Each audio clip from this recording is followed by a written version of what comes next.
Chicken హలీమేనా అనుకోవద్దు, mutton హలీంకి పోటీగా ఉంటుంది ఈ చికెన్ హలీము.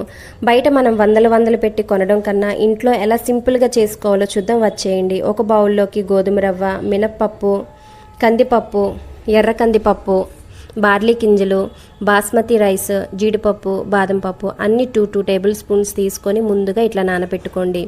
అలాగే ఆనియన్స్, జీడిపప్పు ఇట్లా ఫ్రై చేసుకొని ముందుగా పక్కన పెట్టుకోండి. ఒక బాండీలోకి ఆయిల్, నెయ్యి తీసుకొని దానిలో చికెన్ వేయాలి. ఇలా మొత్తం చికెన్ వేసినాక దాంట్లోకి ఫ్రైడ్ ఆనియన్స్, పుదీనా, కొత్తిమీర, పచ్చిమిరపకాయలు, సరిపడినంత ఉప్పు, కారం, పసుపు, గరం మసాలా, ధనియా పౌడరు, 3-4 టేబుల్ స్పూన్స్ అల్లం వెల్లుల్లి పేస్ట్ ఇలా మొత్తం వేసి కొంచెం సేపు ఇలా స్టవ్ మీద పెట్టి తిప్పండి. ఇలా ఫ్రై చేసుకున్నాక దానిలోకి ఒక 1/2 లీటర్ మటుకు నీళ్ళు యాడ్ చేసుకోవాలి. ఇలా నీళ్ళు యాడ్ చేసుకున్నాక 10 విజిల్స్ మటుకు రానివ్వండి.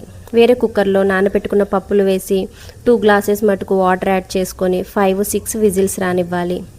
ఇలా ఉడికిపోయిన చికెన్లో ఆయిల్ తీసి ఒక బౌల్లో పెట్టుకోండి. దాన్ని లాస్ట్న సర్వింగ్ చేసుకోవడానికి బాగుంటుంది. ఇలా ఉడికిపోయిన పప్పును తీసుకొని మిక్సీ జార్లో తీసుకొని మెత్తటి పేస్ట్లా చేసుకోవాలి.